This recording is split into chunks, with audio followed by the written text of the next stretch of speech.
What most people know about me is I have a loving personality. I'm caring, I'm giving, and I'm always moving, right? But it hasn't always been like this. There was a time in my life, August 1992, about 6 weeks after my son was born, where I was committed into a psychiatric hospital. You see, when my father passed away, he died at 49 years old, and I was really, really close to my dad. I stopped eating, I stopped sleeping for 2 whole weeks. And how, when you're not eating and when you're not sleeping, your mind goes through some craziness. That's the only way I can explain it.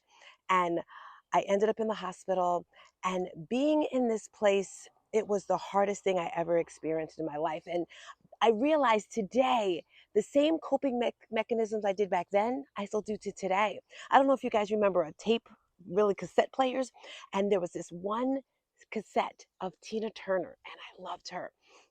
And I'd put it in the cassette player, and I remember I'd always wear like these long dresses, and I would just dance. And I would just dance to feel good. And I realized today that was my way of coping, because this hospital, it was cold and nobody talked to you, and they just kept pumping me with medicine and medicine and medicine. And I think about it today because I really don't try to think about it, because that was whew, like 28 years ago. But now that I'm thinking about it, the rooms were so cold, and my daughter was 2 years old, my son was like 2 months, and I remember I couldn't see them at all when I was locked away in this hospital. And all I kept saying is, I want to see my kids. I want to see my kids. And they said you could. So I got so excited. I was like, yes, yes, I get to see my kids. And as I think about this today, they brought me into this room, and I'm looking for my kids. And there was this little box, and they were on the other side of the class, and they were just reaching out as if to say, Mommy. And I couldn't hug them, I couldn't touch them, I couldn't anything. And I lost it. But then I got it back together again, right? And they said I'd be on medication for the rest of my life. And I just thought to myself, there's no way I'm going to let this happen. I eventually got out of the hospital, and I learned